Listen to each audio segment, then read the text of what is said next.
Hi, I'm Craig, and welcome back to another On the Road video brought to you by ApplianceVideo.com.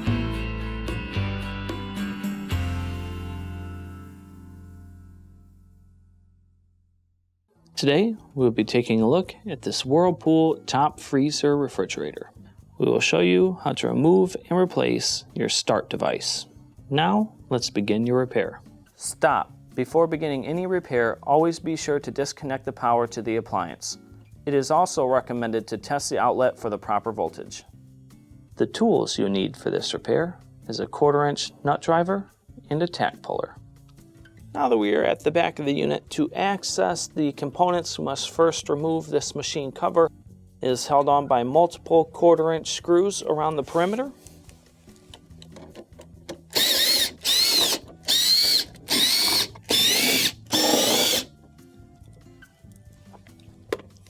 Slide your power cord out the side and remove the cover and set it aside.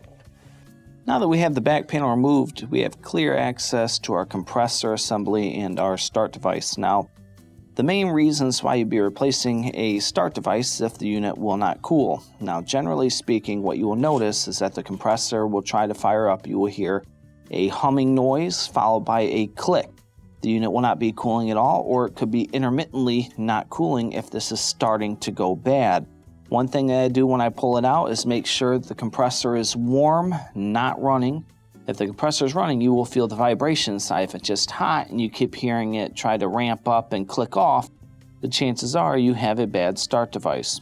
Now, if it is not running at all, it is cold and you not hear any sounds, you can use a non-contact voltage detector to ensure that you have power going to the start device, ultimately to the compressor. If you do have power coming to it and any of these symptoms are present, you might want to change out the start device. Now, to do so, we will have to remove this clip inside, press in and lift up, let it drop down. Then, to pull off your start device, you can either gently pull and wiggle it off, or I like to use a tack puller to place between the start device and the compressor while pulling, and just give it a little pry so that you ensure you do not damage any of the prongs on the compressor. Once you have it off, we will slide it out. It does have a start device and a run capacitor on it. If you are replacing one, I highly recommend replacing the other. Lift up on the locking tab and pull it off. Now, another good thing you can do is check inside to see if you see any burn marks, or shake it. A little rattle is fine, but if it sounds like there's a lot of little pieces and there's almost like a sand-like material falling out in your hand, this is an indicator that this is bad. Now we will set our start device and run capacitor aside. When installing your new start device and run capacitor, first we will slide on the run capacitor. The terminals correspond with these two slide areas on the start device, as well as the piece here will slide into the hole on the run capacitor. Slide it in, start to apply pressure and connect it. Next, we will reinstall the wiring harness, slide it in and lock it in place. Guide around your start device and drop it down. Now, there's not a lot of hand room right here, so sometimes it can be difficult to get it into the correct position, but pay attention to the way that you drop it down, as you do have 3 prongs and they're set up like this. So you will need the 2 on the bottom on this one and the 1 on the top. Get it into position and push it in. It should line up properly on the compressor. Make sure there's really no gaps. Next, we will reinstall the holding clip.